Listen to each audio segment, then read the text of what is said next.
Muy buenas tardes, amigos y seguidores de Voces y Contextos. Nos da mucho gusto estar nuevamente con ustedes. Hoy tenemos un tema muy relevante que es la crisis sobre Ucrania y Rusia. A todos nosotros los que estamos en este momento en esta mesa, pues hemos dado seguimiento desde el primer momento en que fueron apareciendo las notas. Lógicamente, la mayoría de notas que nos llegan, pues son las de los periódicos y revistas occidentales. Y hay dos formas de ver este problema. El enfoque que tiene el mundo capitalista y el enfoque que tiene el mundo de la izquierda. Y en ese sentido vamos a precisar, Ucrania era una de las repúblicas soviéticas socialistas de la ex Unión Soviética.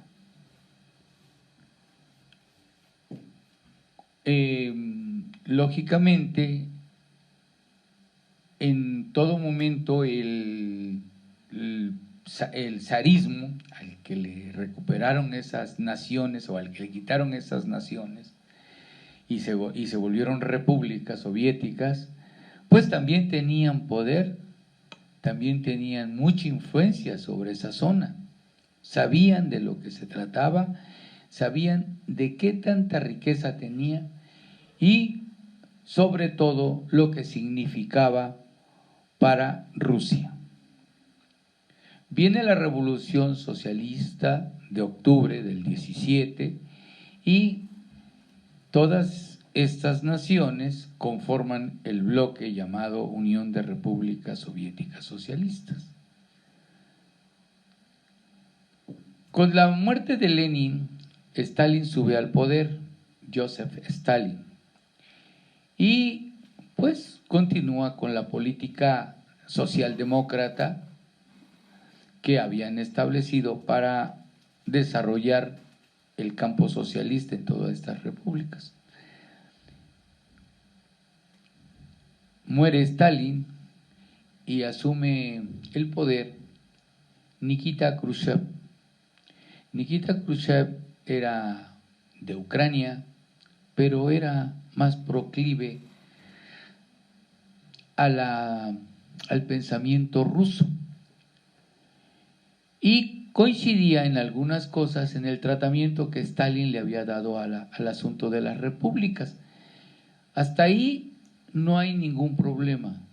Sin embargo, Nikita Khrushchev, por ser de Ucrania, pues da cierto espacio para que Crimea se independice y pueda tener un poco más de movimiento.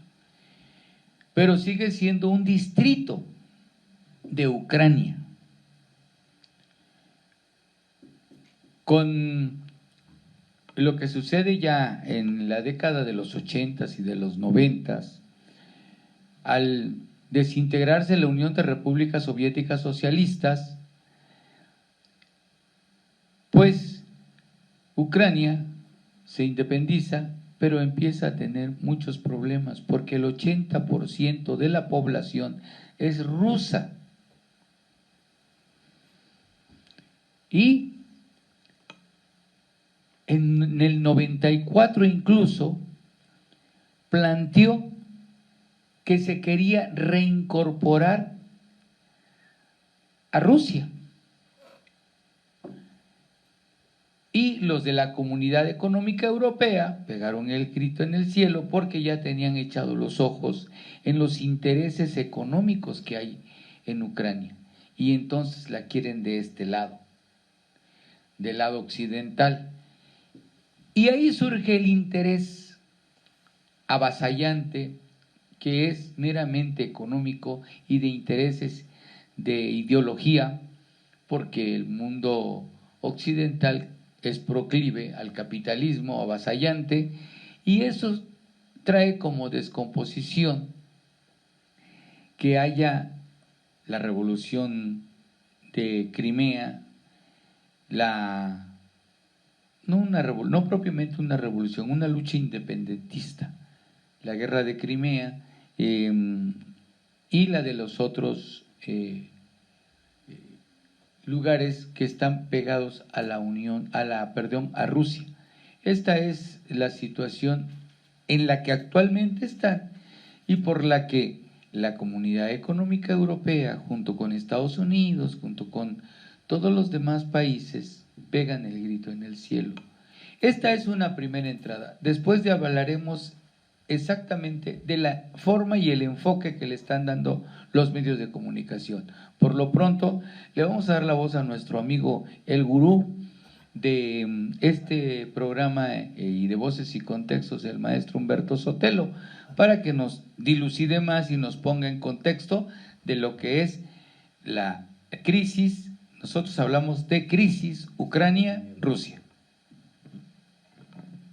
A ver si para la próxima logramos poner un mapa aquí de cómo está todo el asunto, ¿no?, de Ucrania, su vecindad con Polonia, cómo está Crimea aquí cerca de Odessa, cómo está la URSS, cómo está Rumania, Bulgaria, para que veamos claro el asunto geopolítico.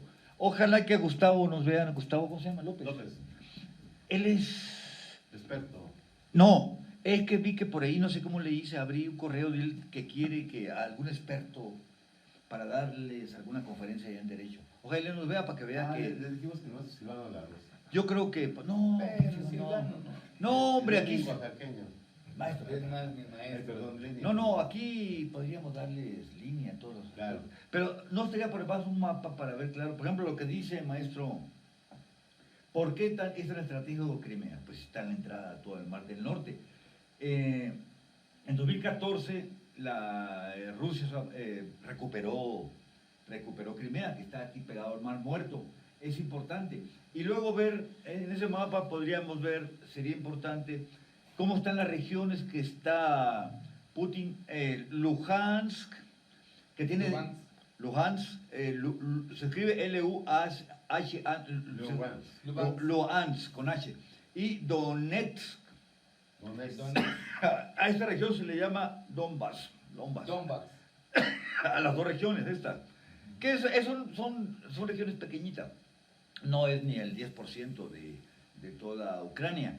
Sería importante verlo para que así vayamos viendo el aspecto geopolítico y político, ¿no?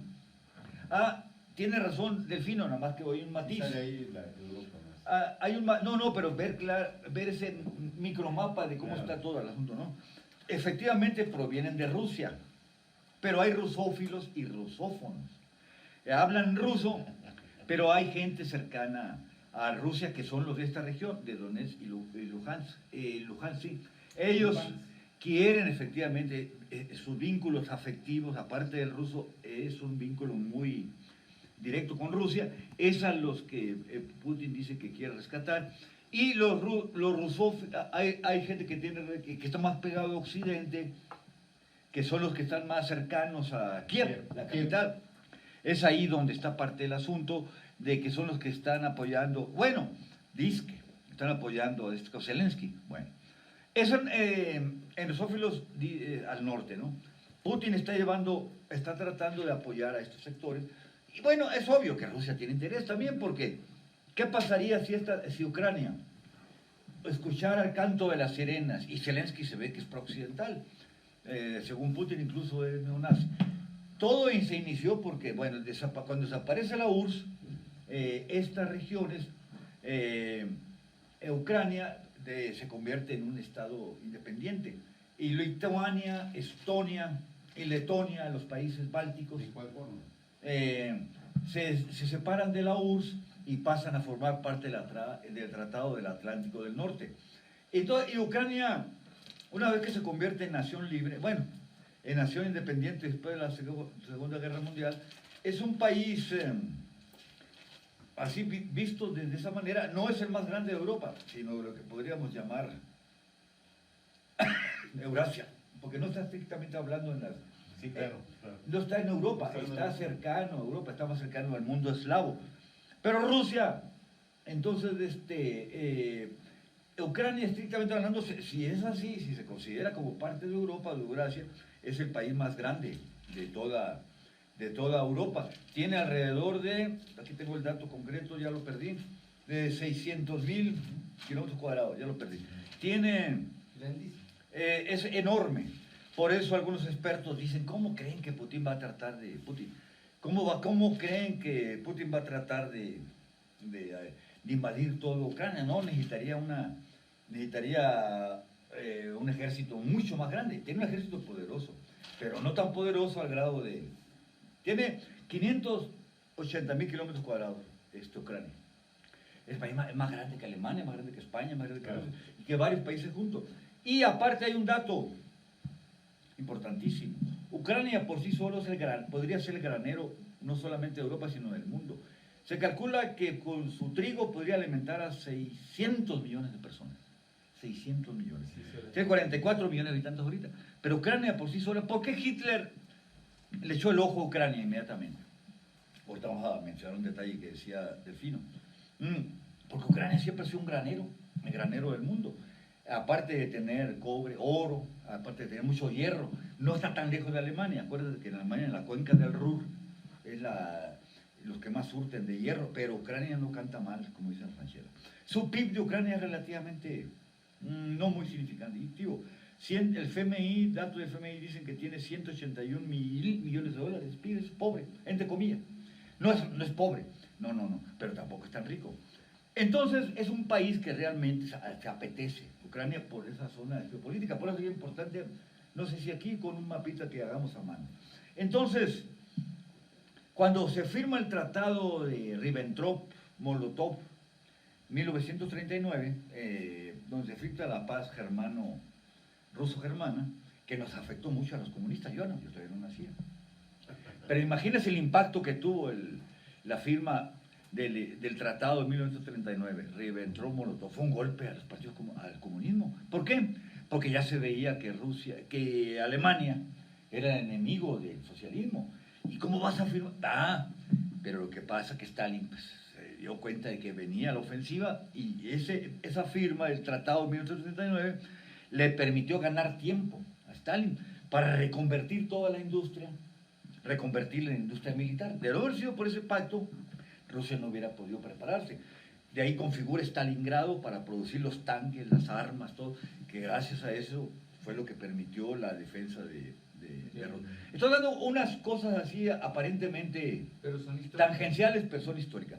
¿Por qué Hitler quería Ucrania? Pone como pretexto los Sudetes, ahí por Checoslovaquia, Hitler. En ese entonces había alianzas, así como ahora, todavía no estaba la OTAN. Había la alianza entre Inglaterra, Francia, Estados Unidos, en la época de la Primera Guerra Mundial se desató por esa situación. Cuando es asesinado allá en los Balcanes el príncipe, no me acuerdo su nombre, del Imperio Austrohúngaro exactamente, se desata la guerra, porque así son los tratados internacionales. Si alguien te declara la guerra, Austria le declara la guerra a este país de ahí, de los Balcanes, entonces se desata la Primera Guerra. En la Segunda Guerra, cuando Hitler invade los Sudetes y después Polonia, con la mira, no le interesaban los Sudetes ni Polonia, le interesaba Ucrania, porque Ucrania es granero, y Hitler necesitaba para su imperio de 1000 años, el Tercer Reich, necesitaba asegurar alimentos.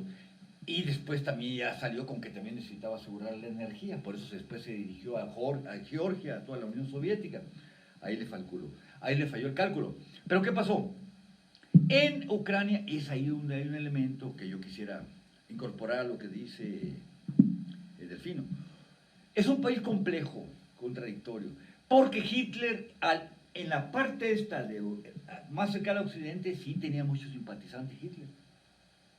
Ahí fueron recibidos con los brazos abiertos, las hordas nazis. Inclusive Aysenar nos mandó un ejemplo típico de un personaje de apellido Bandera, rumano, por cierto. Pero sí, ciertamente los hubo muchos ucranianos de esta parte, de occidentalizada, digamos, que apoyaron a Alemania, y muchos de ellos se convirtieron en agentes de Hitler, de los nazis, para ocupar los campos de concentración. Cuando ya ocupa Rumania, cuando ocupa Yugoslavia, cuando ocupa toda esa zona, los ucranianos de esa parte, yo creo que son con los que se identifica Zelensky, que se identifican con Zelensky. Se dicen por ahí que ayer declaró eso: no vamos a hacer tratos con drogadictos, dijo Putin, y con neonazis. Tiene algo de razón. Ese sector realmente estuvo identificado con los nazis, esa parte de Ucrania. No digo que toda la población, pero sí un sector importante. Por eso fue fundamental para que Hitler se animara a continuar la guerra, porque recibió mucho apoyo de ese sector de Ucrania. Pero bueno, ¿pero qué pasó? No vamos a entrar en todo, hacer toda la historia, nos llevaríamos horas, pero ojalá que Gustavo vea que así sabemos, para que así no invite a agentes ajenos a su idiosincrasia. No, ya si quiera que hagamos historia la hacemos, no es por nada, pero yo como, iba a decir como buen maestro. Como buen, no, iba a decir, Esa niña, ¿no? No, mejor no lo digo, pero bueno, para que no vaya a haber desconfianza. Bueno, viene la desintegración de la URSS en 1990, y no vamos a entrar en detalles, todo eso, y entonces todo el mundo dio por hecho que ya no había problemas. Vino la Guerra Fría, cayó la Guerra Fría, vienen los tratados de las nuevas fronteras, desaparece la Unión Soviética, parte de esos territorios se convierten en independientes, lo que decíamos Letonia, Lituania y Albania, que se incorporan a la Polonia, a la OTAN, imagínense, cerca de la frontera, pero no tan cerca como Ucrania. Entonces, bueno, Rusia parecía que ya estaba en la lona, pues. Entonces, ¿a quién le importaba eso? Pero ahí vino entonces las ambiciones, porque Ucrania es un país no rico, pero con muchas potencialidades económicas. Entonces, en los últimos tiempos, la OTAN, no, pues hay que... Y este tipo, Zelensky, que dicen por ahí que fue un payaso, dice Jalife que de joven fue payaso. Sí, Así como Broso, dice Jalife, no, Broso es un hombre serio comparado con Zelensky. Entonces empezó el apetito de Occidente, para entonces apoyar ahí a la OTAN, a acercar a la OTAN, imagínate. Bueno, pero eso coincidió, ¿qué pasó? Que después se fortalece Rusia, empieza a recuperarse, no del todo, pero empieza a recuperar su poder, un poco el poder, no falta mucho todavía. El PIB de Rusia no es muy grande, es parecido al de Italia, no es muy grande, pero tiene un armamento, dice Jalife, que tiene un potencial, armas que no tiene Estados Unidos, las armas supersónicas. A ver si alguien nos explica qué es eso, pero dice que el ejército con armas supersónicas más grande del mundo es el de Rusia.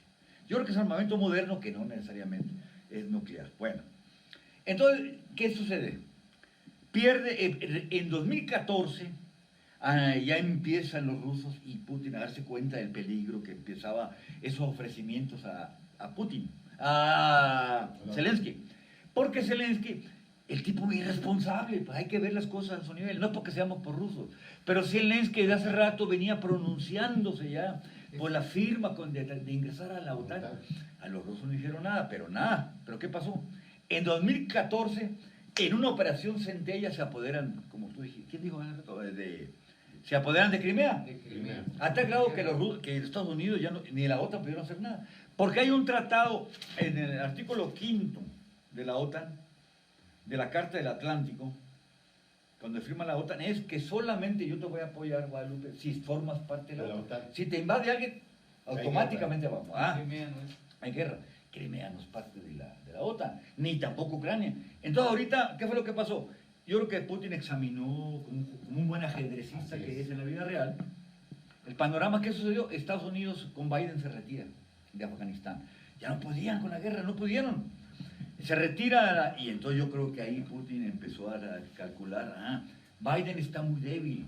¿Qué es lo que dice? Aquí tiene una tesis, Jalife, muy cuestionable, pero interesante. No solamente Biden, todo lo que él llama la anglósfera. Muy buen término. La anglósfera, ¿quiénes son?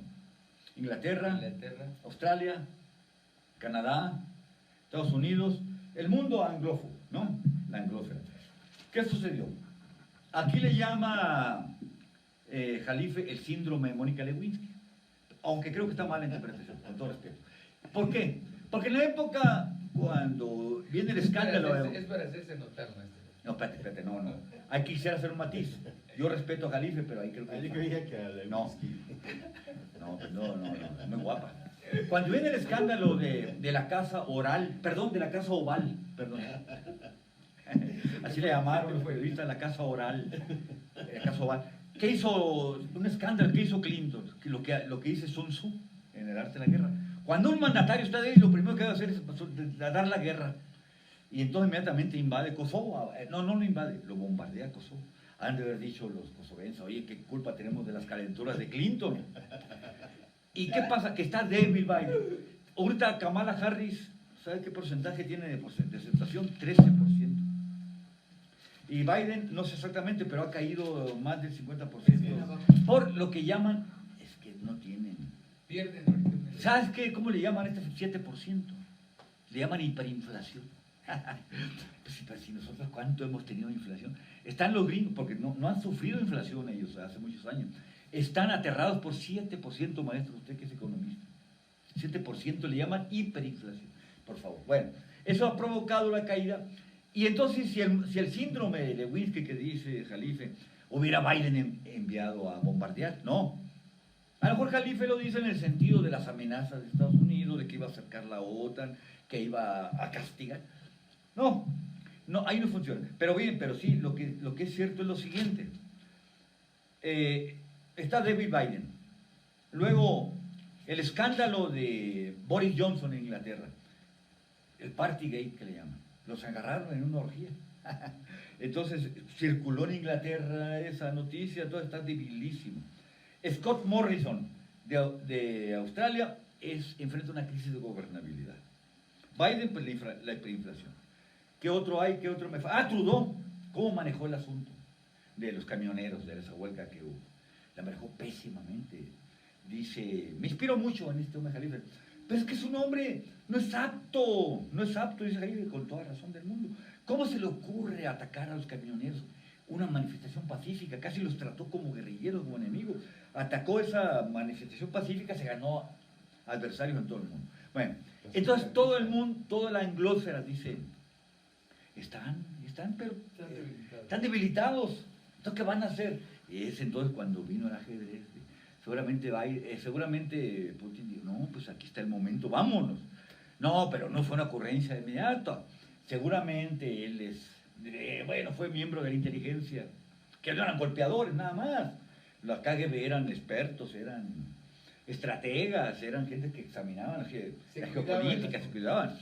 Bueno, se cuidaban todo eso, entonces digo, es el momento preciso. Por eso exhortamos a nuestros amigos, no que seamos rusófilos, bueno, entre comillas, ahí yo sí tengo mucha empatía, pero también me cuido. Mira, en una guerra nadie gana, ciertamente. Yo creo que hay que cuidarla, hay que evitar la guerra, por donde sea. Pero lo que sí necesitamos es cuidarnos del manejo occidental, de la prensa occidental. New York Times, The Globe, CNN. Vean ustedes. Reforma. Yo tengo CNN, Reforma, Milenio, bueno.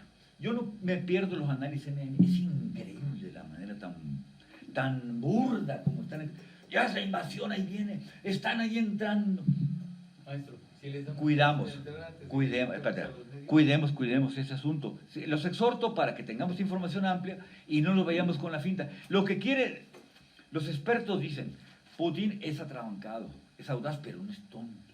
Putin no puede controlar 600.000 kilómetros de toda... Sería imposible para el ejército que tiene. Tiene armas, lo que dice Supersónica, pero no le convendría a Rusia apoderarse de todo. Lo que quieren es asegurar... tener una barrera contra la OTAN y que me parece muy comprensible. Hay un periodista de Esquire, de la revista Esquire, muy inteligente. Esquire también es una revista que no canta mal, que es también pro imperio, pero es más cuidadosa. Esquire no suena tanto. Este periodista, Kyle, a lo mejor es mujer, Kyle Misokami, suena como japonesa, ¿no? No, dice, mira, dice esta periodista, Lituania, Letonia y Estonia se oponen a la participación militar en Ucrania, pues, argumentando que podrían resultar afectados. Son países débiles, chiquitos. Imagínense, están en la frontera con Rusia. Alemania por su parte, y esto muy inteligente la observación de esta mujer, Alemania, digo que es mujer porque se llama Kai, Alemania, por su parte, ha señalado que no utilizará las fuerzas militares de Rusia porque le suministra el gas en el invierno, el Stream, ¿cómo le llaman? El Stream 2. ¿Y lo van a parar? Y todo, imagínate, lo van a parar aparente, pero espérate, ¿hasta dónde aguanta Alemania? Le va a suministrar, va a abrir un ducto Biden en Estados Unidos por el Océano Atlántico. Bueno, o sea, a lo mejor tiene aspiraciones en Estados Unidos a surtir de gas a Alemania, pero en este momento sería muy difícil. Y los alemanes se cuidan mucho. Los alemanes también pues, sufren mucho el invierno. Entonces dice esta Kai, el única posibilidad podría ser la siguiente. Pues también es humano, de que podría equivocarse Putin. Caso de que se quiera ir más allá de la frontera, de cuidar valga la redundancia, caso de que Putin intente algo más que conquistar, que apoyar a los separatistas y quiera penetrar más al fondo, ahí sí podría haber un error de cálculo. Es lo que dice. Si Putin aspira a un pedazo más grande de Ucrania, ahí sí podría haber una resistencia. A lo mejor no le declaran la guerra porque la OTAN no puede, no debería por el artículo 5, pero pues hay formas. Si a Estados Unidos le valió la ONU cuando invadió a Afganistán, cuando invadió Irak, ay, por favor. Pero bueno, pero ahorita legalmente no pueden los países invadir así. Pero si Putin comete un error de cálculo, ahí sí me parece inteligente la operación, ahí sí podría la OTAN atacar discretamente o de alguna manera indirectamente ahí sí podría enfrentarse con Rusia. Pero yo creo que, a mi parecer, Putin es un hombre muy inteligente. Es un hombre que yo creo que mide las consecuencias y que podría darse el caso que sí, toda invasión militar, por más quirúrgica que sea, por desgracia siempre provoca escándalos, pero no lo que está manejando Occidente. Revisen ustedes la manera como maneja CNN. No, y te maneja imágenes que yo creo que son trastocadas, muchas de ellas, trucadas. Entonces hay que tener mucho cuidado con ese manejo. Pero entonces, hay una nueva configuración mundial. De que hay una nueva configuración mundial, hay una configuración mundial. Los países de Occidente, empezando por los de la OTAN y Estados Unidos, están en son de debilidad que está aprovechando Putin. Y al mismo tiempo, ¿por qué grito? Así me dice mi hijo. ¿Por qué gritas? Hay una nueva reconfiguración. Rusia y China ya pasó. Cuando vino la caída de la URSS, todavía estaba el conflicto ruso-chino, que se provocó en la época de Mao, cuando casi rompieron la URSS relaciones con China a raíz de diversas situaciones. Mao, acuérdense de Mao, a tal grado, invitó al presidente Nixon a aquel famoso encuentro con Nixon, que ahí marcó una separación entre la URSS y China. Ahorita no. Ahorita, al contrario, la relación. ¿Por qué no afectan las medidas que está tomando las sanciones de Estados Unidos contra la Rusia? Porque ahora parte del comercio de China y la URSS se está dando entre estos países. Está exportando mucho gas a China por el crecimiento que tiene China. Entonces no les va a afectar mucho, dice Jalife también. Gran parte del comercio de Rusia y China es otro mundo ya. Ya no es la crisis que había de China y USA, es otro factor geopolítico. Entonces todo este complejo de factores hay que tomarlos en cuenta para tomar en cuenta el contexto y no irse nada más con las noticias. Mira, Putin, qué barbaridad, qué salvaje, quiere aplastar, quiere apoderar. No, las cosas no son así. Lo que quiere la URSS, Rusia, es que todavía no me acostumbro que sea Rusia, lo que quieren es buscar cuidar su frontera. Y ahí sí exhortamos a nuestras autoridades, a nuestro querido presidente AMLO. Está bien, entendemos que el pragmatismo es necesario. México pues depende de Estados Unidos, del patio trasero, muchas cosas, pero que cuiden también. No es necesario apoyar a Estados Unidos como lo hizo de alguna manera, no es necesario criminalizar a la URSS como lo hizo el canciller, con todo respeto para mi amigo Guadalupe, que es admirador de Ebrard. Estuvo muy mala la versión que dijo Ebrard. No estamos de acuerdo con la invasión a Rusia. Espérate, yo cuidado. No estamos de acuerdo con la guerra, con cualquier tipo de guerra. No estamos de acuerdo, pero lo dijo invasión literalmente. No, entonces yo creo que, y AMLO al día siguiente no lo dijo así, contra Ebrard, pero fui más cuidadoso, matizó. Llamamos al equilibrio, llamamos a la neutralidad, llamamos a la paz. Pero en México, ¿qué pasó? ¿Quién fue en 1952? No, 72, Alfonso García Robles. ¿Quién fue el que prometió el desarme nuclear a nivel internacional? México. Fue premio Nobel Alfonso García Robles, en la época de Echeverría. ¿Por qué no seguimos esa tradición? de buscar la paz, pero no evitar ahí irse con la finta de que el invasor es la URSS, es Rusia. Yo creo que hay que tener mucho cuidado, tratar de interpretar todo de manera lo más, hasta donde se pueda, lo más objetiva posible, evitar irnos con la finta, y entonces, ¿no? Entonces, buscar interpretaciones complejas, informarse hasta donde se pueda, ¿no? Y no irnos con los medios. Sí, ¿quién decía ahorita hace rato? Delfino. Sí, ahí sí que hay una confabulación. El único que creo que cuida más las cosas es el Washington Post, creo. Lo que es el Times, New York Times, The Economist, The Financial Times son, pero qué bárbaro. ¿Por qué no hicieron lo mismo cuando fue la invasión a Irak? ¿Verdad? A ver, nuestro experto, ¿quién sigue? A ver. El maestro. Maestro, le vamos a ceder nuestros micrófonos. El auténtico. Yo creo que yo creo que hay algunos datos que voy a subrayar, ya los mencionó el maestro Sotelo, y efectivamente Ucrania son 603.000 kilómetros cuadrados. Donbass, o digamos las dos repúblicas populares, Donetsk y Lugansk, digamos, entre ellas son 80.000 kilómetros cuadrados, más o menos pues, más chica que Oaxaca, o 2 veces Puebla, 2 veces y fracción. Puebla tiene 34.000 kilómetros cuadrados. Entonces, en términos de zona, digamos, está muy delimitado. Son de 600.000, son 80.000 kilómetros cuadrados. Que por cierto, es Donbass, porque estas repúblicas populares, digamos, están juntas, digamos. Y todavía hay otra que, digamos, también de mucha herencia rusa. Entonces, yo lo que, digamos, es esa parte, es decir, son 80.000 kilómetros cuadrados. Y lo que está haciendo Rusia es, desde mi punto de vista, es una... Bueno, primero, estamos en contra de la guerra, de cualquier color, de cualquier... por los daños colaterales. Acuérdense de los daños colaterales contra la invasión que hizo Estados Unidos. Los civiles, ¿no? Por desgracia, no se pueden enfrentar un ejército y otro ejército, sino que en medio pues hay civiles. Entonces, eso lo lamentamos fuertemente, pero quiero subrayar en este sentido que es pena ajena que todas las fuerzas de Occidente, incluyendo Estados Unidos, Alemania, Francia, etcétera, etcétera, fueron incapaces de mantener la paz ahí en Ucrania. Es decir, ¿en qué sentido? Dejaron que creciera efectivamente fuerzas nazis, hay que decirlo, fascistas. Son una minoría, pero con luz verde, digamos, estar creciendo, e incluso se sabe que estas fuerzas fascistas están incorporadas al ejército ucraniano. Entonces creo que, digamos, se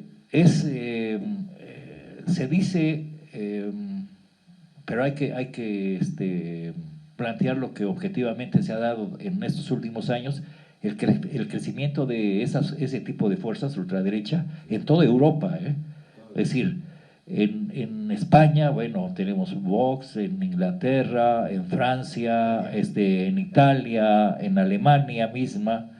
Entonces, es un fenómeno que efectivamente es digno de destacar, el crecimiento de esas fuerzas, y ya no se diga Estados Unidos, México y América Latina, digamos. Ese es un asunto real que está ahí. Entonces, yo creo que, digamos, esta guerra defensiva, ¿no? Preventiva que hace Rusia está muy clara. Si observamos las fronteras de Ucrania, con Rusia es la frontera más larga, son 1994 metros lineales, digamos, que es la más larga. 1994 kilómetros de frontera con Ucrania. En Bielorrusia son 1111, con Polonia 498, Moldavia 1202, en fin. Pero dentro de esta frontera, la frontera de Ucrania, tiene con Polonia, Polonia está en la OTAN, y además Rumania también está en la OTAN. Entonces, es decir, hay que decirlo muy claro, o sea que efectivamente están copando a Rusia, o sea, la están copando en términos de la OTAN, porque incluso Rumania en 2016 aproximadamente, está bien, hizo un pacto económico con la Unión Europea, y lo están jalando para ser parte de la OTAN. A Rumanía, digamos, hasta el momento no es, pero y precisamente por eso yo creo que ahí tienen un problema. O sea, están cerca, pues, en términos de la incorporación a la OTAN, incluso después del 2016 y con esta idea, han estado formando un ejército con las características diseñadas por la OTAN. Eso es muy claro, o sea, en términos de en Ucrania. Entonces, efectivamente estoy de acuerdo con el maestro, la reestructuración del capitalismo mundial, y hay que subrayarlo. Ahora no estamos capitalismo, socialismo, no, es capitalismo, así de sencillo.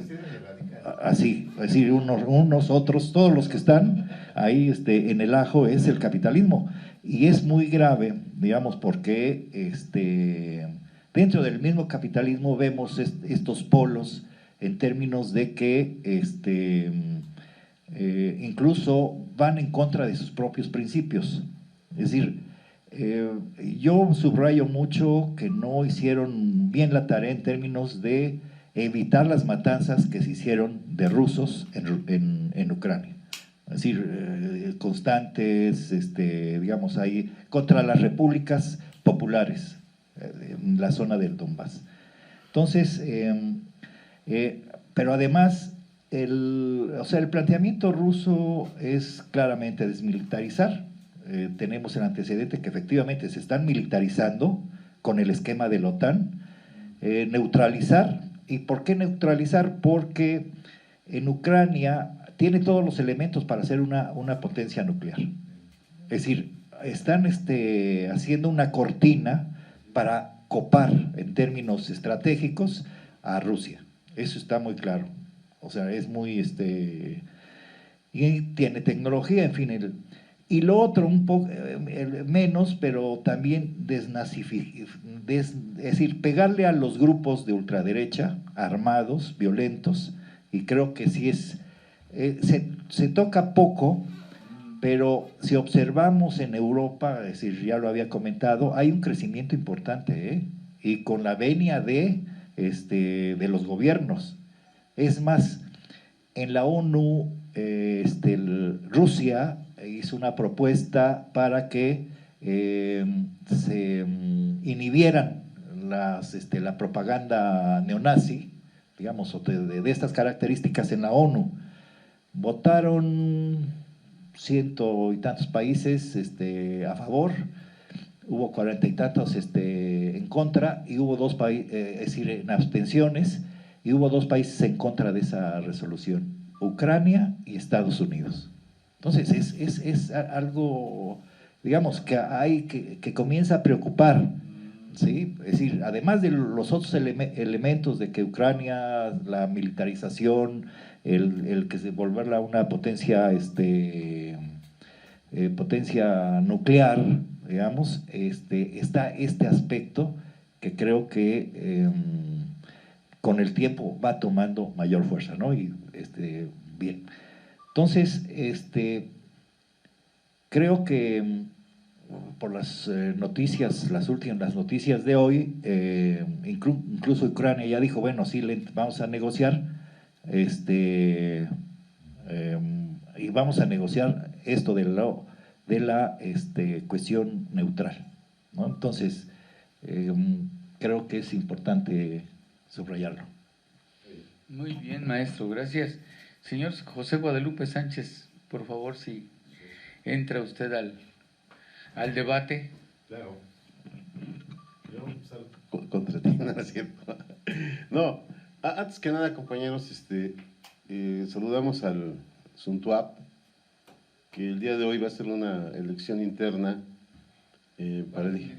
para su dirigente. Esperamos que salgan adelante, sobre todo para defender sus intereses y que finalmente es un espacio sindical de lucha de los trabajadores de la universidad. Y bueno, el Suntuap de alguna manera se ha caracterizado también por su lucha democrática. Bueno, el otro punto es que me parece que el origen de lo que pasa en Rusia y Ucrania había que verlo desde como lo plantea el compañero Delfino. Y sí podríamos plantear que faltaría una discusión sobre qué ha pasado en Rusia hoy. Sobre todo porque la Unión Soviética, cuando nace, la URSS, nace como un modelo de contrapeso a Occidente. Dice Delfino, bueno, muere Lenin, el gran ingeniero de la revolución, el gran teórico, empieza una discusión sobre cómo debe ser el socialismo. Y bueno, a lo mejor había que precisar un poco lo que decía Delfino. Dice, llega Stalin y es un socialdemócrata. Yo más bien diría que hay este debate que efectivamente… bueno, también. Bueno, ahí yo dije, ahí difiere. Y hay otros teóricos que dicen efectivamente que en Rusia había un capitalismo de Estado, y otros que planteábamos, yo sí creo que había un socialismo de Estado, con control central del Estado, y luego otros que plantean que fue un socialismo real, que no llegó a realizarse y consolidarse el socialismo. Y bueno, ¿esto por qué lo digo? Porque al final de cuentas, como lo plantea el maestro Sotelo, antes de la Segunda Guerra Mundial, efectivamente se dan acuerdos para poder garantizar la soberanía de la URSS. Y tan es así que el propio Stalin pacta con Hitler, y como dice el maestro de manera muy acertada, tuvo muchas críticas del ámbito intelectual de la izquierda. Sin embargo, estratégicamente lo hizo muy bien Stalin, porque era la única manera de tratar de garantizar el proyecto de la URSS, y como contrapeso. Y ya después, cuando termina la Segunda Guerra Mundial, que además es un hecho histórico, de cómo los rusos vencen a los alemanes cuando se repliegan de Moscú y les gana el invierno. Entonces muy hábilmente los rusos, y ahí son muy buenos estrategas, ya cuando ven que están debilitados porque no tienen alimentos, los nazis fueron derrotados. Y entonces sucumbe un gran poder de la URSS, y después efectivamente ahí en la geopolítica mundial se da una división entre Occidente y los países que iban a formar el Pacto de Varsovia. Esto es bien importante decirlo porque me parece que ahí hay un parteaguas de decir cómo estaba visualizado y cómo estaba la hegemonía a nivel global en los 60s. Y tal es así que esto llega a perdurar, pero sigue habiendo la Guerra Fría, en donde había mensajes subliminales, en donde la URSS no podía intervenir en territorios o áreas de influencia occidental. Tan es así que, por ejemplo, lo que decía Delfino en 1961, 1962, cuando los rusos ingresan a territorio de América, y se cree que iban a instalar misiles en Cuba, los gringos, Kennedy se molesta, y solamente a unos kilómetros se retiran para que no se dé una confrontación global. Bueno, ¿por qué digo esto ya para ir terminando? Que efectivamente en 1989, cuando cae el muro de Berlín y empieza el derrumbe de la Unión Soviética, en 1991, a mí me parece que si algo avanzó la URSS en términos sociales, es que su sociedad tenía un nivel de vida óptimo y mucho mejor que Occidente. Es decir, tuvieron muchos logros sociales, y este modelo que empezó a implementar Gorbachev, la Glasnost, la perestroika, fue más bien como un acto de desesperación, porque anteriormente Yeltsin había disuelto el Parlamento, y el Parlamento era más bien de una tendencia de seguir manteniendo el modelo soviético. Cuando entra Gorbachov, que es un reformista muy liberal, se entrega en las manos de Occidente.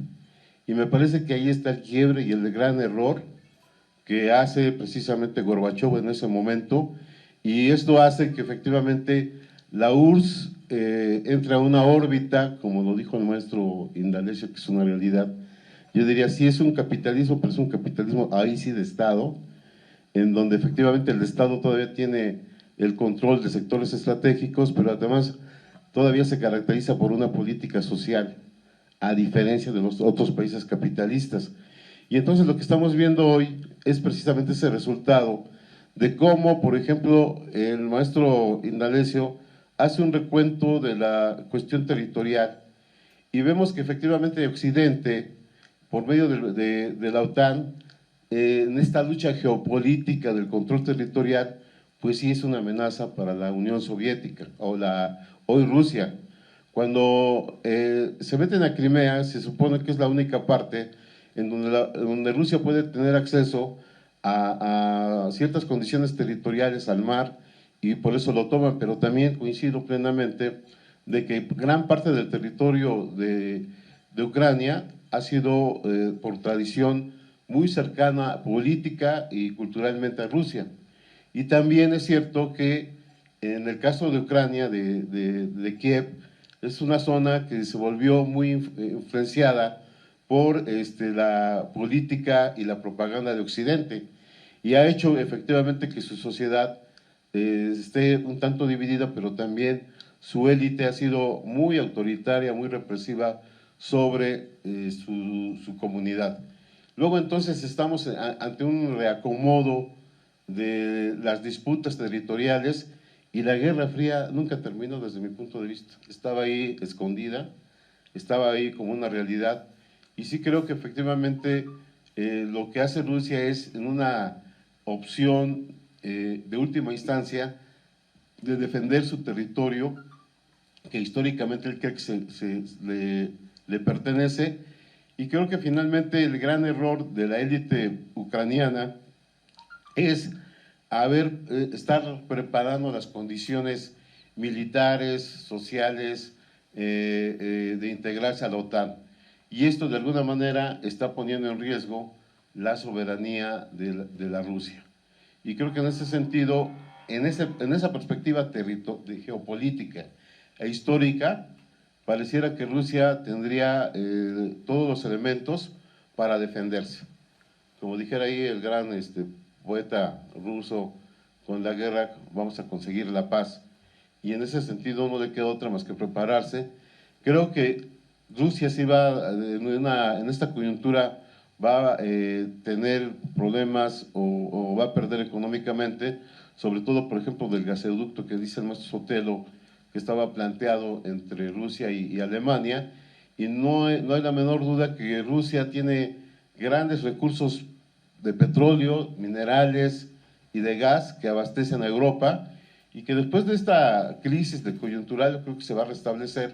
Sin embargo, sí vemos esa gran ambición de Occidente, de la OTAN, de querer ampliar su mercado por medio también de cuestiones militares. Yo nada más terminaría diciendo que en el caso de Estados Unidos, como lo apuntaba el maestro Sotelo, pues él sí ha invadido, como lo ha hecho, por ejemplo, en Vietnam, donde fueron derrotados por Ho Chi Minh en su guerra popular prolongada, ha invadido Afganistán, ha invadido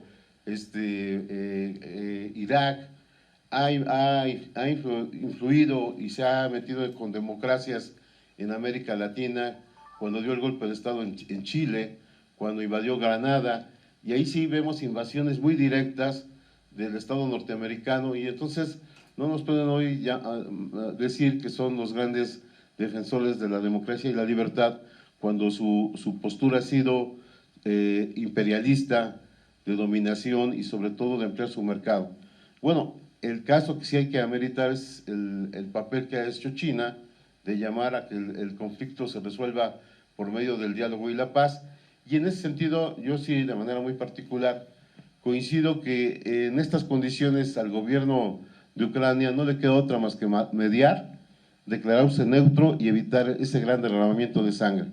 Y el llamado que ha hecho el gobierno federal de decir que se evite la guerra, que se solucione mediante mecanismos del diálogo, mediante mecanismos del derecho internacional, se me hace un planteamiento válido, porque el gobierno mexicano siempre ha planteado que deben solucionarse los problemas de esa forma. Muy bien, maestro José Guadalupe Sánchez. Bueno, al parecer, en este breve espacio que ha transcurrido, hemos podido explicar exactamente el origen del problema, de la crisis entre Rusia y Ucrania. En realidad, lo sintetizaríamos en la posible implicación de la toma de decisión del presidente ruso de apoyar a sus connacionales en Luhansk,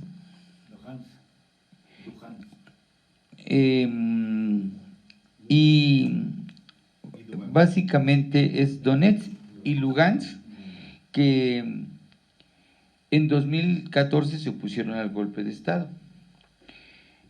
Creo que esta parte es muy importante porque vamos interpretando, además lo que decía el maestro Indalecio, el crecimiento de las cabezas rapadas, los neonazis. O sea, cuando decimos neonazis son proclives a Hitler, gente que no le importa descabezar, asesinar a alguien nada más porque no comulga con sus ideas. Y eso estaba sucediendo también en Ucrania, en algunas zonas donde se han desarrollado. Y a pesar de que los habitantes los denunciaban ante el gobierno ucraniano, no tomaba las medidas necesarias para sancionar y para corregir este problema de violencia. Bien, en el tema, así como lo vemos, sería muy importante explicar que no hay una invasión como tal, hay una crisis entre dos gobiernos en el que uno estaba advirtiendo la situación que se estaba dando con la ciudadanía rusa y el otro no tomaba las cosas en cuenta. Mete las manos la Unidad Europea o la Unión Europea y los Estados Unidos como garantes de la paz mundial, pero no es cierto, tienen intereses, por encima de todo están los intereses del sistema capitalista y aprovechan para tratar de atraer a Ucrania hacia la OTAN. Entonces, eso ponía en riesgo la frontera de Rusia, pero además pone en riesgo a muchas otras naciones que formaron parte del bloque socialista, cosa que a los historiadores, a los comunicadores, a la gente que nada más ve las cosas de la manera superficial, se les olvida. Por ejemplo, a un mexicano que no se le olvida que nos quitaron medio territorio nacional los norteamericanos, es al presidente de la República. Y lo aclaró. Y algunos que pudimos lo remarcamos en las distintas redes y medios que pudimos. Porque Estados Unidos ha sido un invasor. Ha querido convertirse en el garante de la paz mundial. Y eso no es cierto. A donde ha estado interviniendo Estados Unidos e invadiendo Estados Unidos, ha provocado muertes de millones de seres humanos. Y ya los compañeros dijeron algunos países, pero a nosotros que no se nos olvide América del Sur, Centroamérica, nuestro propio país.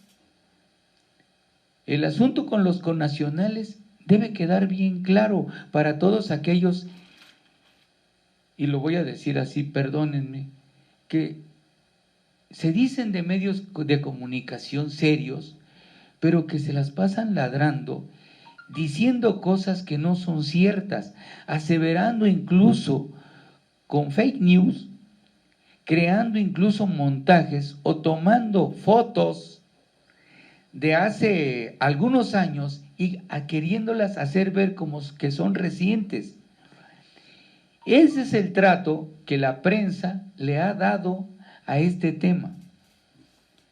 O sea, son tan proclives a los norteamericanos y al capitalismo que esos medios de comunicación, por ser parte de, formar parte de, no les importa mentir, no nos hablan con la realidad, no nos dicen lo que está pasando en Rusia es esto. Y nuevamente nuestros medios de comunicación nacionales hacen lo mismo. Lo peor, reproducen la misma nota.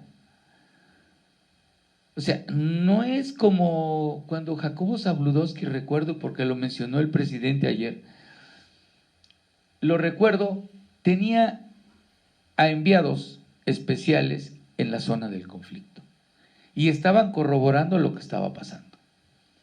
No, aquí es reproducir notas que manda tal agencia periodística, tal medio, y las reproducen como tal. Y eso ha estado haciendo Carmen Aristegui, lamentablemente. Eso que se lo dejen ella a Loret de Mola, que se lo deje a los demás comunicadores que se dicen pensar en la humanidad, pero no piensan en ella. No le importa el número de muertos que haya.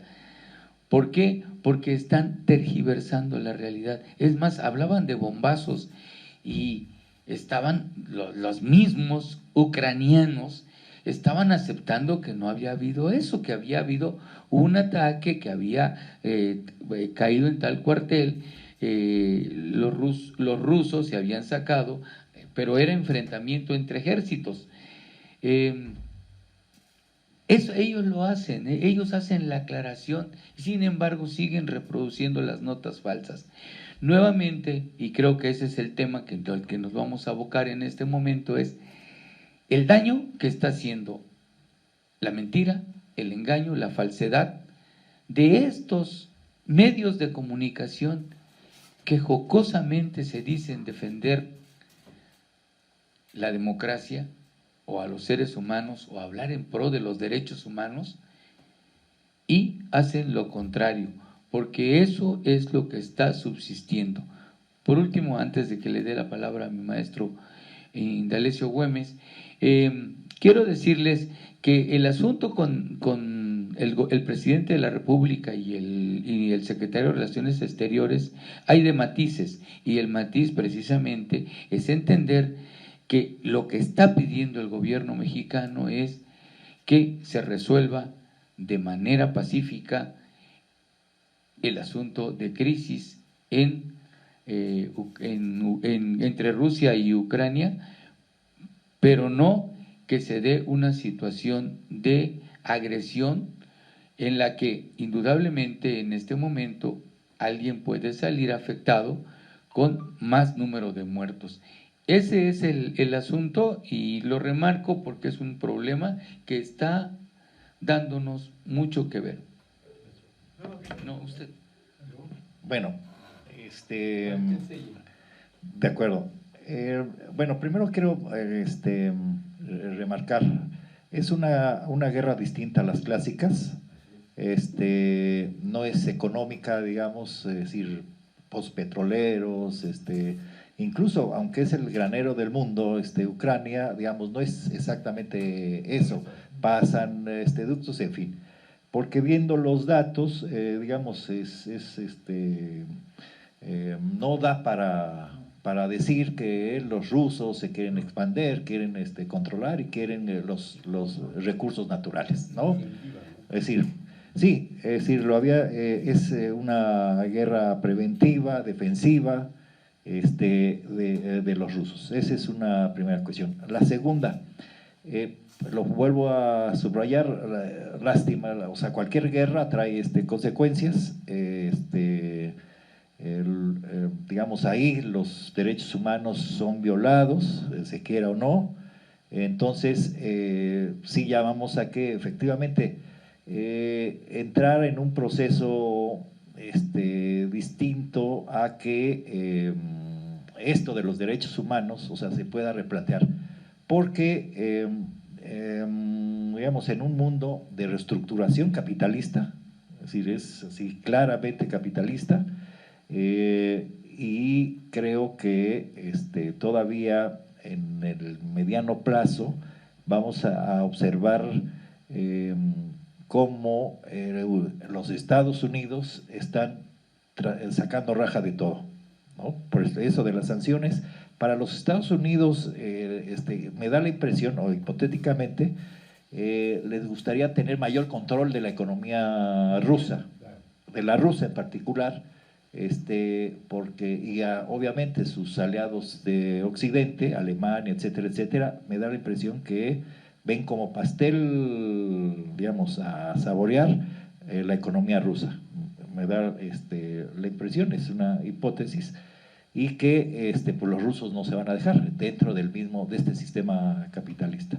Entonces, para terminar, es desgraciadamente, no desgraciadamente, yo creo que afortunadamente estamos viendo cómo el papel que juegan los medios masivos internacionales de comunicación, por desgracia, no dan seguimiento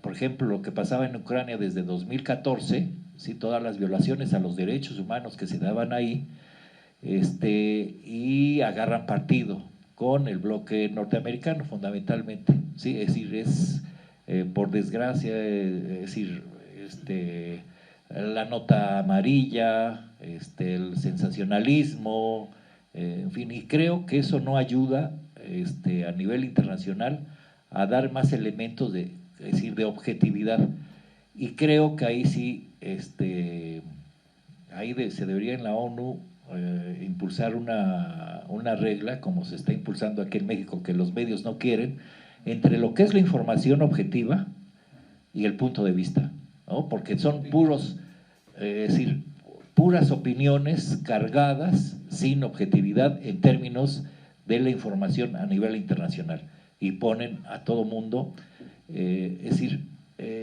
son inhumanos estos medios, porque después de pasar la pandemia, es decir, una pandemia que fue mundial y todas las economías cayeron, y ahora viene esto de la guerra que lo plantean de manera sensacionalista, y que no ayuda digamos, a destensar la población mundial después de la pandemia, ¿no? Es decir, creo que ahí todavía no hemos medido los efectos internacionales de la pandemia, y duro con esta información o mala información y sin objetividad. Muy bien, maestro, gracias.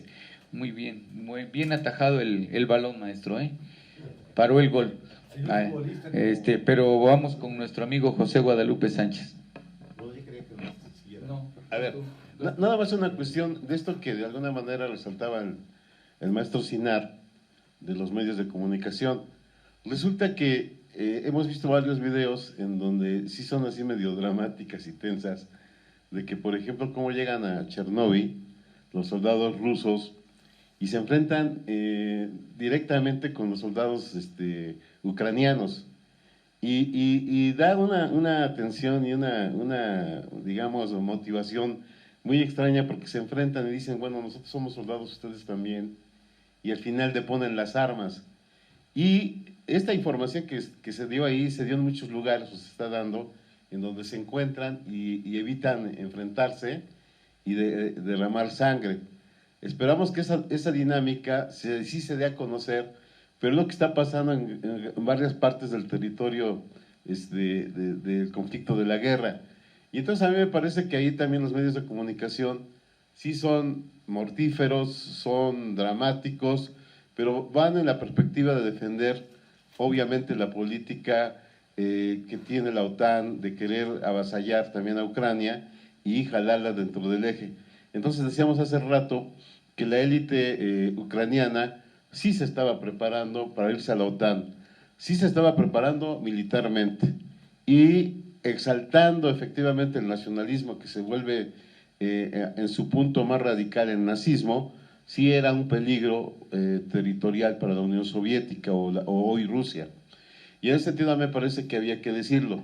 Y por otro lado también, ser muy puntual en esta actitud que ha tenido el gobierno, de que efectivamente creo que sí hay elementos histórico-políticos de lo que hoy hace Rusia por proteger a su territorio, pero también plantear que sigue habiendo mecanismos internacionales para poder resolver este tipo de conflictos. Y bueno, esta última nota que da en nuestra indagación nos parece que puede abrir el espacio para una negociación y efectivamente el objetivo número uno de Rusia es que se declare neutral, que no esté en la órbita de la OTAN y que no ponga en peligro todo su territorio.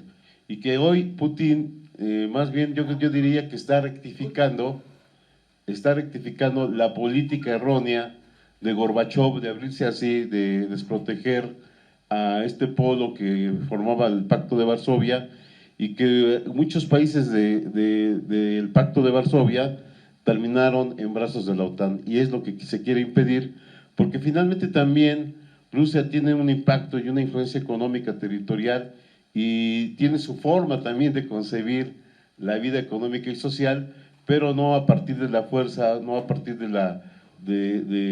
una acción militar, y que hoy vemos cómo la OTAN también tiene su papel hegemónico territorial y que detrás de eso está una visión económica también. Bueno, pues muchas gracias, querido amigo.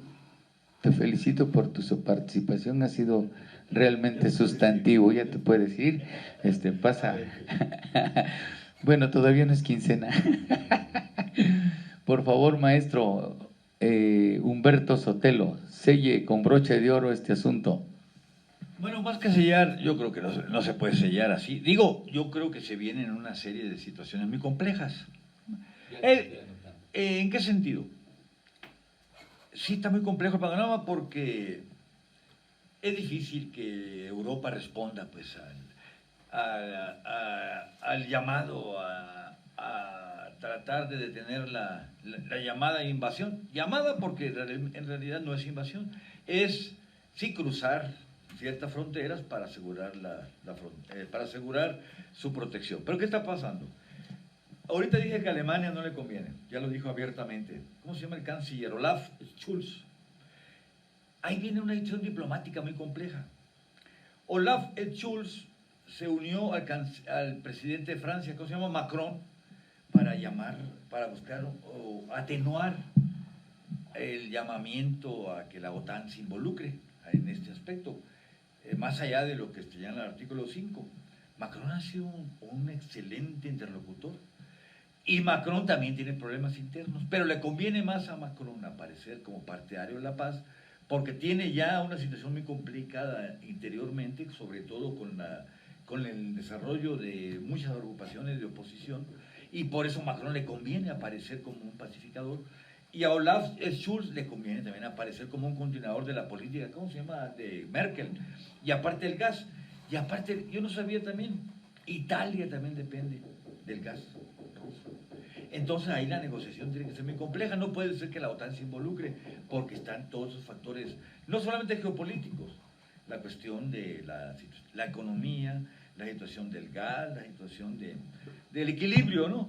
¿Quién decía que la guerra es la continuación de la política? Clausewitz. La famosa frase de Clausewitz es más que nunca realista, ¿no? La guerra es la continuación de la política por otros medios. Pero al revés también se vale. La política también es la continuación de la guerra por otros medios. Yo creo que ahorita hay que privilegiar la política como continuación de la... Pero aquí viene una situación muy interesante.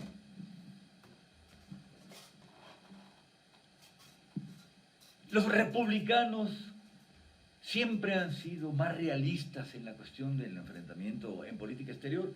Son muy duros en la política interior. Pero ¿quién ha resuelto los problemas de política a nivel de la diplomacia? Los republicanos, cosa curiosa. En su libro Rusia, China, de Isaac Deutscher, el famoso biógrafo de Trotsky, no leían a nadie, pero yo leí los 3 tomos. Claro, sí, desde allá. Isaac Deutscher, excelente. Claro. Tiene un libro que se llama Rusia, China y Occidente. Lo único que me caía bien de Trotsky era Frida Kahlo. Pero eso no le gustó mucho a Rivera, que digamos, ¿no? En ese libro, Rusia, China y Occidente, Deutscher se preguntaba, qué curioso, es un caso histórico, no de ahorita. Los republicanos siempre han sabido tratar las contradicciones de la diplomacia. ¿Quién resolvió lo de Vietnam? La guerra la iniciaron los demócratas. Kennedy, muy progresista en muchos aspectos, Lyndon Johnson, muy progresista, pero en el aspecto exterior, terrible su política. ¿Quién negoció el asunto? Si no hubiera sido por Kissinger y por Nixon, todavía seguiría la guerra. Un sentido de realismo tremendo. Eso es lo que examina mucho Deutscher en este libro. Y entonces aquí viene otro asunto. Ahorita Trump va a estar feliz. ¿Quién estaba ya resolviendo muchos de estos problemas nucleares? El loco de Trump. ¿Quién se atrevió? Mira, no ha abierto, esta boca es mía, el de Corea del Norte, ¿cómo se llama? No sé, se me olvida el nombre. Un poquito antes de la negociación, el único que ha ido a negociar con Kim Il-jung de Corea fue Trump. Y mira qué ha dicho el coreano. En otro contexto decidía Corea, yo estoy listo con mis bombas, amigos, estoy listo. Mira, lo neutralizó Trump con todo lo loco que está. Mira lo que hizo Trump. ¿A quién estaba con una amistad muy estrecha con Putin? De alguna manera todo eso. ¿Y qué hizo Hillary Clinton y el famoso Russian Gate, un escándalo que surgió en todos los medios, tratar de empañar la imagen, tratar de acusar a Trump, y ciertamente pegó. Ya perdí el dato aquí. Un escándalo que hicieron y el secretario de Estado para emboletar a Trump, y demostró que no era cierto. Ahorita es un escándalo, le llaman el Russian Gate, así como el Watergate. Y lo que pasa es que los republicanos, con toda la locura de Trump, es otro problema. Trump, yo creo que le va a beneficiar esta crisis. Trump, estaba él arreglando las cosas con la Unión Soviética, de alguna manera, se entendía muy bien con Putin, a lo mejor esto lo hubiera resuelto. Pero Trump aparece como el hombre. Es peligroso también Trump. ¿Qué va a pasar? Biden es un hombre muy decente en el aspecto demócrata, interno, pero no entiende nada de política internacional, ni Kamala Harris. Kamala Harris no supo manejar el asunto de la Rusia. Tiene 13% de aceptación ahorita. Fox lo hubieran... Ya ni Fox. Biden está también por abajo. ¿Por qué? No supieron arreglar el asunto de Rusia y no han sabido arreglar el asunto de la inmigración. Todo eso va a provocar una caída. ¿Quién se va a beneficiar? Los republicanos. Ese va para más este asunto. Está complejo el problema, ¿no? Por eso no se limita aquí la esfera geopolítica rusa, sino también acá todo el complejo. ¿Y en qué le afecta a México? Es lo que hay que estudiar. El aumento del gas, dicen que va a aumentar. El aumento del petróleo va a aumentar. Bueno, eso da para más. Eso lo daremos, yo creo que para la próxima, ¿no? Estudiar en qué aspecto va a traer consecuencias todo este ajedrez mundial, ¿no? Muy bien. Nuestro amigo José Guadalupe Sánchez. Enter radio in playing.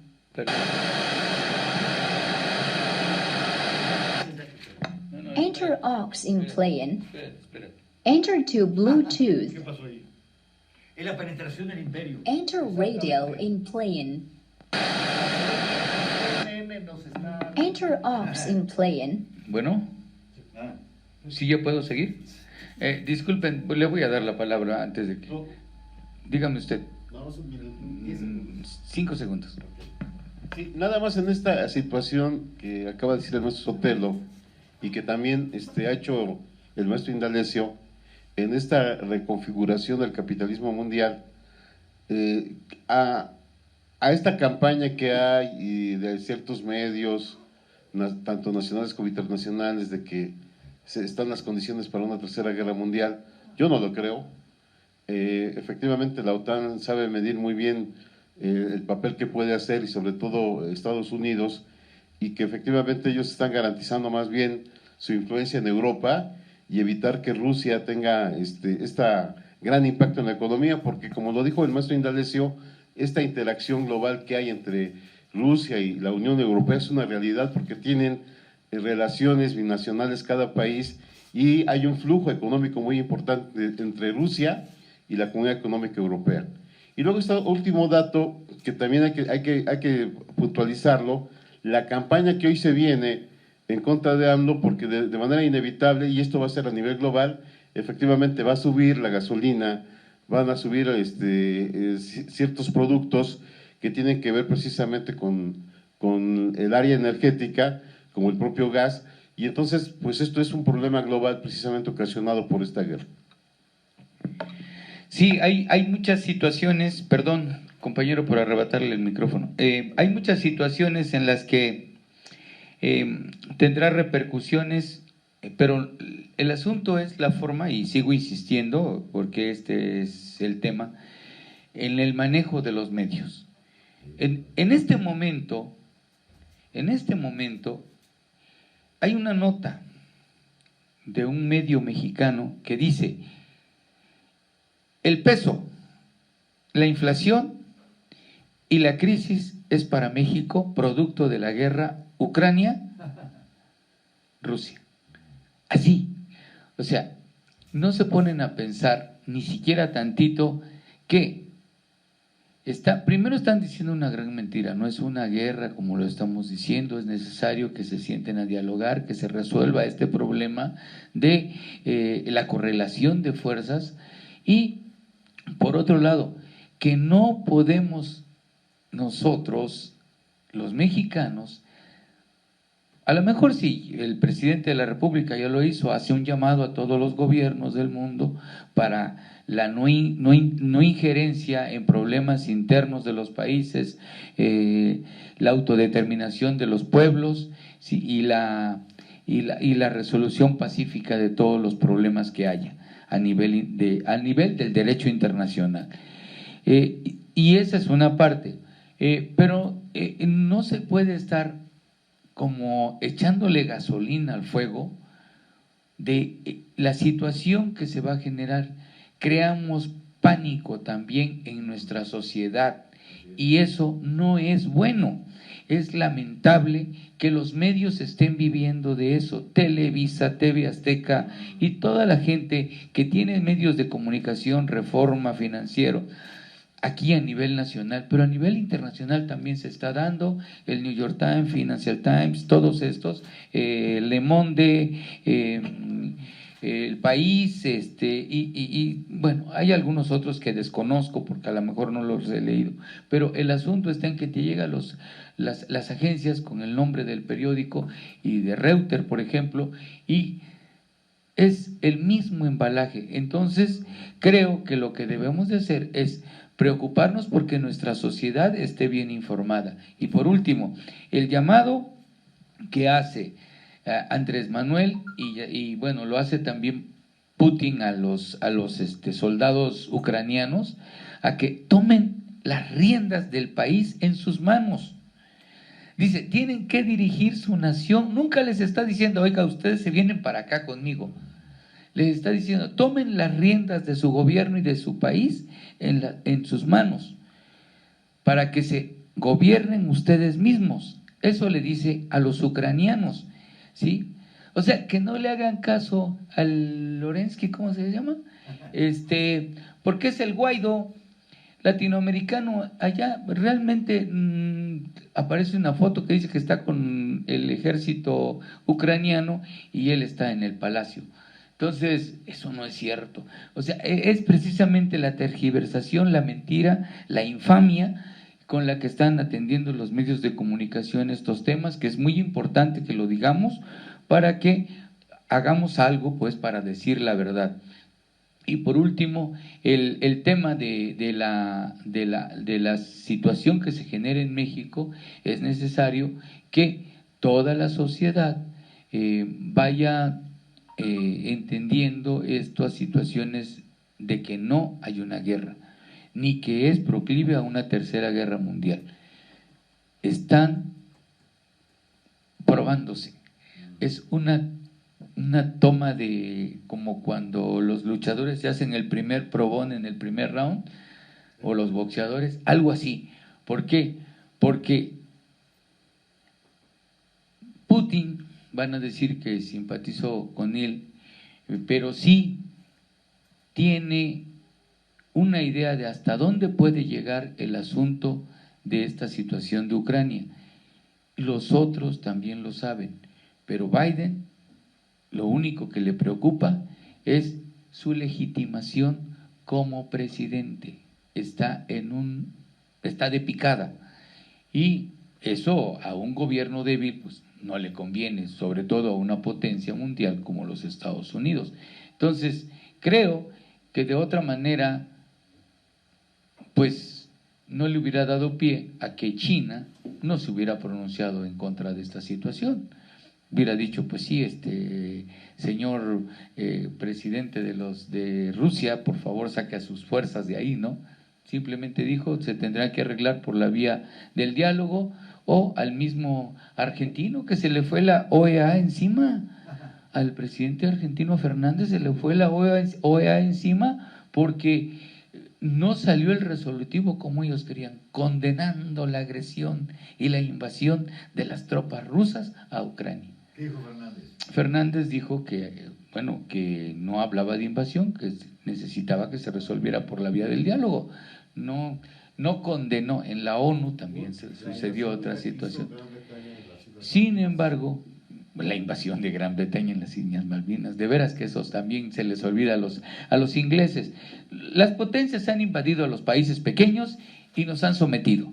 Y por eso decimos, Estados Unidos ni ningún país capitalista puede ser garante de la paz mundial. La paz mundial es de los ciudadanos de cada uno de estos pueblos, y que tienen que salir adelante con sus propios esfuerzos.